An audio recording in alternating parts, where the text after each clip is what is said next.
Welcome back to another episode of the Secret History of Huguenot Lodge 46. Now, if you're a Masonic brother, let us know. Just make a comment below. Tell us what lodge you're from and where you're located.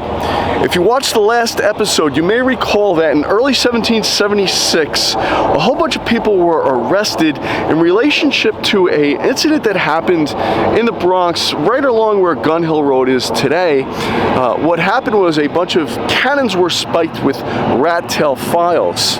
We had several future members of Westchester Lodge 46 arrested that day from the Gedney family, and also a John Flood was arrested. A number of people pointed their finger at William Lounsbury, and it was pretty clear that he was the ringleader and responsible for the whole incident. Now, John Flood was later released and found innocent. Poor guy was basically a ferryman where he would bring people across the Long Island Sound and transport goods and people from point A to point B on his boat. You got to understand, back in that day, there was no Throgs Neck Bridge, there was no Whitestone Bridge. Pretty much the only way you would get around is by horse, by foot, or by water, and waterways were the superhighway of the day. And poor John Flood was caught up in this because he transported the rat tail files unknowingly for William Lounsbury, and this absolutely infuriated John Flood. John Flood went out and joined the Westchester County militia, and he was appointed as a captain in that unit. William Lounsbury escaped, and he wound up making his way to Long Island and hooking up with the British forces there. Robert Rogers sent him back to Westchester County to recruit soldiers. Now, if you don't know who Robert Rogers is, he was a fairly famous person from the French and Indian War who led Rogers Rangers. He wrote a book about that experience, and that book is still studied to this day for Rangers tactics. So William Lounsbury was commissioned and tasked with recruiting members for a new force of Rangers for Robert Rogers, and he was authorized to pay new recruits about £3 to join up. So apparently he convinced some of the militia members to join. We know in July of 1776, the British sent 2 warships up the Hudson that wound up off the coast of Haverstraw. In August of that year, they sent 2 warships into the Long Island Sound, off the coast of Mamaroneck, just off Orienta Point where I stand right now, overlooking the Long Island Sound. Now, the Committee of Safety were really concerned that the British were going to land troops here and invade Westchester County, so they stationed the militia all along the coast here. And John Flood was in that group of militia.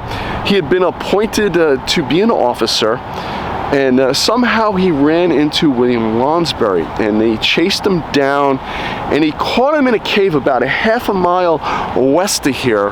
There was a scuffle that took place, and William Lounsbury was killed. John Flood received an equivalent of about £4 for the bounty of William Lounsbury, and that was the first casualty in Westchester County during the American Revolution. After the defeat at the Battle of Long Island, the Continental Army would form an elite unit called Knowlton's Rangers. These men were put under the command of Lieutenant Colonel Thomas Knowlton. They were hand-selected from the Continental troops. Most of them were from the state of Connecticut. Now, these men would play a very important role on September 16th. After the British landed at Kips Bay, the Continental Army retreated themselves up to the northern part of Manhattan. They settled in Harlem Heights. And then on September 16th, George Washington ordered Lieutenant Colonel Thomas Knowlton and his Rangers to go and probe British positions. They made it down as far as about 110th Street and Broadway, where they were engaged by a troop of light infantry. Knowlton made his way back to report to George Washington exactly what was going on. George Washington saw opportunity, and he sent out some troops to try and flank the British light infantry and capture them. It didn't quite work, but George Washington continued to see opportunity, and he sent forth about 1,800 troops to go and meet the British troops head on. So what started as a skirmish on September 16th evolved into a full-blown battle as both the Continentals and the British went to reinforce their troops. The British sent up several units, including the famous 42nd Highlanders. So for about 2 hours, the British troops and the Continentals fought it out here at Harlem Heights, right where Barnard College is now, part of Columbia University. And if you go across the street from Barnard College, where the Department of Mathematics is for Columbia University, is a plaque dedicated to the memory of the battle, and specifically Lieutenant Colonel Thomas Knowlton, who died that day in that battle. The battle was a tactical victory for the Continental Army. I mean, it wasn't a tremendous victory, but it was for their morale, because since the British had landed here in New York, the Continentals basically had to run from every battle. And this was the first time both forces met in force and the British retreated. So this was a tremendous value to the Continental Army's morale. I'm in Pell's Point, New York, not far from Orchard Beach and City Island. This is named for the Pell family, and if you recall, we had several members of the Pell family who were founding members of Westchester Lodge 46. So this is the lodge's backyard. Behind me is Glover's Rock. This is dedicated to the memory of Brother John Glover, who headed up the troops from Marblehead, Massachusetts, the very ones who got the Continental Army across from Brooklyn to Manhattan, and also helped George Washington navigate through the Delaware River. On October 18, 1776, British troops under the command of General Howe landed not far from here. Their goal was to outflank and outmaneuver George Washington as he fled from Manhattan and headed toward White Plains. Fortunately for George Washington and his troops, John Glover and his Marblehead troops stood here, 600 of them, and they engaged the British. They hid behind stone walls and successfully delayed their attack on George Washington long enough for him to escape up to White Plains. If you've been following the series since episode 1, you may indeed recognize where I am. I'm back in Tuckahoe, New York, and I'm standing along Columbus Avenue. Now, General John Glover and his men, after the Battle of Pell's Point, they made it to this spot and they camped out overnight. Now, those men played an invaluable role in the American Revolution because it was their actions that allowed the American troops to retreat from Manhattan and make their way up to White Plains. Among the troops that were marching from Manhattan to White Plains was Israel Putnam, who crossed over Kingsbridge into the Bronx. They made their way up through here on Columbus Avenue. Then from here they crossed over to where the Sawmill River is, and they marched their way up to White Plains from there. General Howe was also stationed not far from here. They were camped out from North Avenue in New Rochelle, worked their way over to Webster Avenue, through Eastchester, and all the way up to Scarsdale. Now, if you live locally, you can understand what a big spot that was. I'm standing in front of the Ward family home in Tuckahoe, New York. Now, this is on Route 22, directly across from Immaculate Conception. This is not the original Ward family house. That house was destroyed by fire during the American Revolution. But prior to that, the Ward family fled Westchester County, most likely because Stephen Ward was a very well-known and outspoken patriot. He was a founding member of the Provincial Congress, and most likely he was a son of liberty. It's a good thing they left too, because when the British invaded Westchester County, General Howe decided to make the Ward family home his headquarters. Now, the Westchester Lodge number 46 has a direct connection to the Ward family, as at least 2 of Stephen Ward's sons were founding members. Richard Ward, in fact, was our first junior deacon, and he would go on to become one of our lodge's masters. His brother was Jonathan Ward, also a founding member, and there was an Elijah Ward. We do not know whether he was one of the brothers or another relative.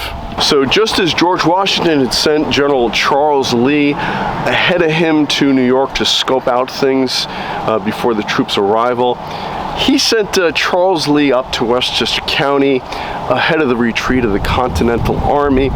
Charles Lee set up camp here. We are in Valentine Hill in Yonkers, New York.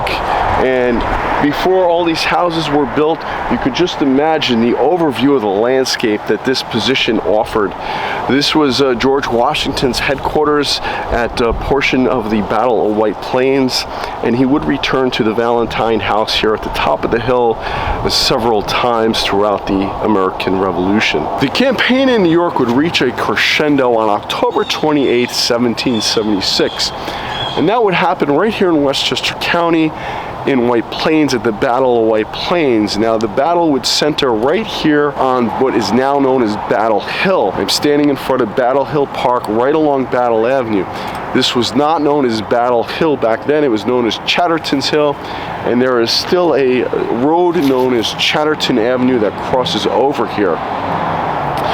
That morning this area was reinforced by a mix of militia and artillery. The artillery were commanded by none other than Alexander Hamilton. Now, General Charles Lee recognized this spot immediately as being very important strategically for the battle. George Washington agreed. They believed that the hill was under fortified with just militia troops. So they decided to send up the Delaware Blues. In command of the Delaware Blues that day was Colonel John Hazlitt. Sadly, John Hazlitt was killed at the Battle of Princeton, but his captain, David Hall, took his place and was promoted to Colonel David Hall. So the Masonic bodies here in the colonies would sever ties with London just as the governments did. And they would go on to form their own Grand Lodges. This happened here in New York with the Grand Lodge in New York. It also happened in Pennsylvania. Now the Grand Lodge of Pennsylvania, the first lodge that they constituted was number 63 Lodge in Lewiston, Delaware. Now the first master of that lodge was none other than Colonel David Hall. Now during the Battle of White Plains, the British charged this position multiple times unsuccessfully, until the Hessians actually waded across the Bronx River, which is right at the bottom of the hill here, not far from where the White Plains train station sits. That flanking maneuver would be successful, and the Continentals would retreat. However, the British that day would lose 276 troops to 150 for the Continental Army. So this being a decisive British victory is not really the case. Also, the Continentals got away to fight another day. Now, this was a constant theme throughout the campaign in New York, and George Washington, throughout the war, would give credit to divine providence to events such as this. Him getting out of Brooklyn, him getting out of Manhattan. In both situations, the British could have really just defeated the army right there and then. I am standing in front of the Cloisters Museum in northern Manhattan. Behind me is the Hudson River. Now this was originally Fort Washington, and this was the site of the last stand of the Continental Army during the Battle for New York. Both George Washington and Nathanael Greene were crossing the Hudson River, trying to decide what to do with the troops that were garrisoned here. Unfortunately, they were a little bit too late, and the position was overrun by the British troops. All those who were here were either killed or captured. It was a big loss to the Continentals. Now, after this battle, this fort was renamed Fort Tryon. That name still persists. There's a Fort Tryon Park just adjacent to us behind the museum. The Cloisters, which is part of the Metropolitan Museum of Art. It's in the northern part of Manhattan, and I highly recommend anyone visit it. Behind me is Fort Tryon Park. Fort Tryon was named after Governor Tryon. This is the same Governor Tryon that Tryon County was named for in upstate New York. In 1772, Governor Tryon, along with an Edmund Fanning and Oliver DeLancey. Now this is the uncle of the Oliver DeLancey, who was the second master of Westchester Lodge. The three of them went and purchased about 1 million acres of land in upstate New York from the Oneida and Mohawk tribes. This was in direct violation of a mandate that the British Crown had made that private purchases were to be limited to 1,000 acres to preserve the lands of the American Indians. Obviously, there are rules for thee and rules for me, and this is just one obvious case of the corruption that was happening in the colonies during the British Crown, and obviously one of the reasons for the American Revolution to take place in the first place. So Edmund Fanning ties into our story in a number of interesting ways. Not only did he do this land deal with Oliver DeLancey and Governor Tryon, Fanning was born here in New York. He moved to the Carolinas and became a very wealthy and successful farmer. At some point, he transferred custodianship of these lands to none other than Sir William Johnson, who he talked about in earlier episodes. During the American Revolution, Edmund Fanning moved up back to New York, and he raised the King's American Regiment. Now, the chaplain for this unit was none other than our Samuel Seabury. After the American Revolution, Edmund Fanning, like most of the Loyalists, moved to Canada, where he became Lieutenant Governor of Nova Scotia. He also became a Masonic brother up there. Now, an ironic twist, his former home in Hillsborough, North Carolina, is now home to Eagle Masonic Lodge number 19. It happens to be one of the oldest Masonic buildings in the United States. So George Washington had come to really rely on Nathanael Greene. Nathanael Greene was also a Masonic brother, and the following year in 1777, Marquis de Lafayette gave Nathanael Greene a Masonic medal, and he would wear that medal for the rest of the war. So he was very proudly a Masonic brother, along with George Washington and Henry Knox. Now, those three men played a critical role throughout the battle in New York.